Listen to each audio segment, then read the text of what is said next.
Bismillahirrahmanirrahim. Assalamualaikum warahmatullahi wabarakatuh. Perkenalkan, nama saya Andi Askar, kelas dari kelas PJKRD, NIM 1831041085.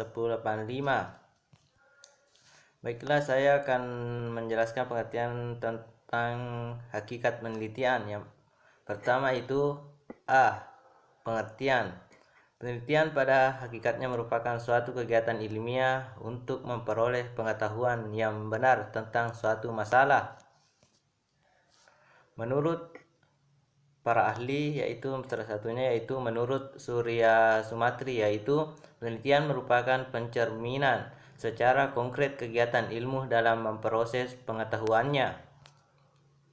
Dengan demikian dapat dinyatakan bahwa penelitian merupakan suatu kegiatan ilmiah untuk memperoleh pengetahuan yang benar tentang suatu masalah tertentu yang dilakukan dengan mengikuti langkah-langkah penelitian secara ilmiah. B. Cara memperoleh pengetahuan.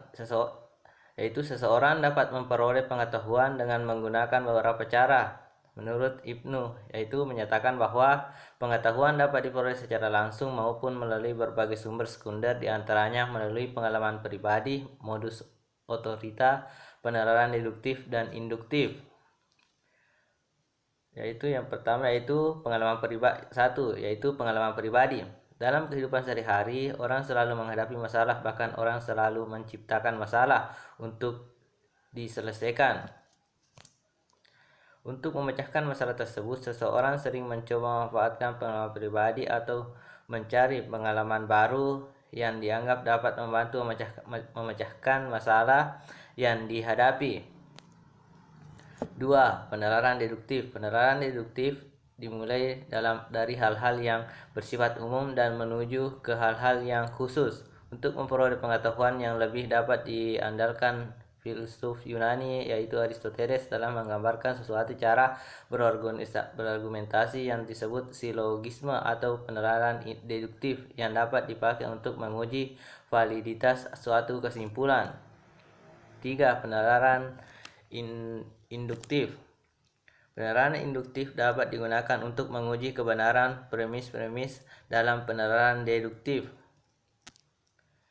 C. Itu metode ilmiah. Penelitian ilmiah pada hakikatnya merupakan operasionalisasi metode ilmiah dalam kegiatan keilmuan. Menurut Ibnu, yaitu dalam melaksanakan penelitian, peneliti menggunakan penalaran deduktif induktif, yaitu berpikir ulang alik antara penalaran deduktif dan penalaran induktif. Langkah-langkah dalam metode ilmiah yang pertama yaitu 1. Memilih dan mendefinisikan masalah. 2. Survei terhadap data yang tersedia. 3. Memformulasikan hipotesis. 4. Membangun kerangka analisis serta alat-alat dalam menguji hipotesis. 5. Mengumpulkan data primer, mengolah, menganalisis, dan membuat interpretasi. 7. Membuat generalisasi dan kesimpulan. 8. Membuat laporan.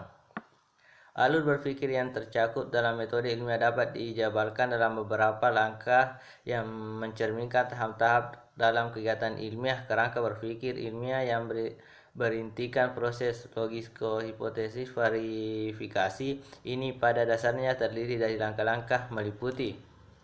Yang pertama, perumusan masalah, yang merupakan pertanyaan mengenai objek empiris yang jelas batas-batasnya serta dapat diidentifikasikan faktor-faktor yang terkait di dalamnya.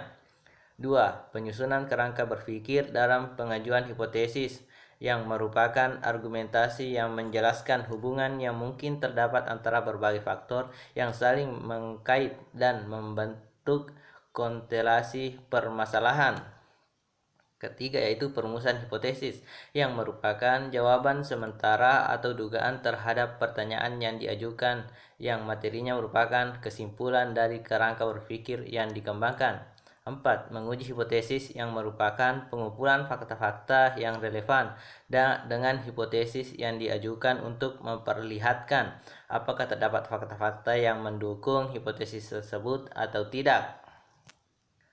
5. Penarikan kesimpulan, yang merupakan penilaian apakah sebuah hipotesis yang diajukan itu ditolak atau diterima. Sekiranya dalam proses pengujian terdapat fakta yang cukup yang mendukung hipotesis, maka hipotesis itu diterima. Sebaliknya, sekiranya dalam proses pengujian tidak terdapat fakta-fakta yang cukup mendukung hipotesis, maka hipotesis itu ditolak.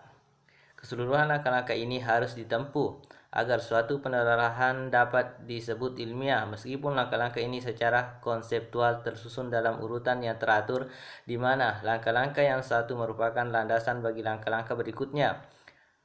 Namun dalam praktiknya sering terjadi lompatan-lompatan. Langkah-langkah yang telah disebutkan di atas harus dianggap sebagai patokan utama, di mana dalam penelitian yang sesungguhnya mungkin saja berkembang berbagai variasi sesuai dengan bidang dan permasalahan yang diteliti. D. Tujuan penelitian. Seperti telah dikemukakan pada bagian terdahulu, penelitian merupakan suatu kegiatan ilmiah untuk memperoleh pengetahuan yang benar tentang sesuatu dengan mengikuti langkah-langkah penelitian ilmiah. Menurut Ibnu S. 2003, yaitu penelitian dilakukan dengan tujuan untuk meningkatkan kemampuan dan keberhasilan peneliti dalam mendeskripsikan, menjelaskan, meramalkan, dan mengendalikan fenomena dan peristiwa-peristiwa yang menjadi pusat perhatian mereka. 1. Mendeskripsikan fenomena. Sebuah penelitian dapat digunakan dengan tujuan mendeskripsikan suatu fenomena tertentu. Deskripsi fenomena tersebut dapat berupa penanaman klasifikasi dan uraian tentang sifat-sifat fenomena tersebut dan hal-hal lain yang bersifat deskriptif. 2. Menjelaskan hubungan. Tujuan yang lebih spesial dari suatu penelitian tidak hanya sekedar mendeskripsikan fenomena, tetapi menjelaskan hubungan antara fenomena, terutama hubungan kausal atau sebab akibat. 3. Meramalkan fenomena yang akan terjadi. Kemampuan suatu penelitian menjelaskan hubungan kausal sangat berguna untuk membuat generalisasi yang berlaku bagi fenomena yang ada sekarang maupun yang akan terjadi, dan juga untuk menguji kebenaran teori yang telah dibangun atau ada. 4. Mengendalikan fenomena. Penelitian dapat dilakukan dengan tujuan mengumpulkan informasi untuk membantu manusia dalam usahanya mengendalikan fenomena yang mungkin membahayakan hidupnya, seperti bencana alam dan penyakit, dan memanfaatkan kekuatan alam untuk berbagai macam keperluan, seperti dalam industri, kedokteran, teknologi, dan lain-lainnya. Baiklah, itulah tadi persentase dari PowerPoint yang telah saya buat. Lebih dan kurangnya mohon dimaafkan. Wabillahi taufik wal hidayah. Wassalamualaikum warahmatullahi wabarakatuh.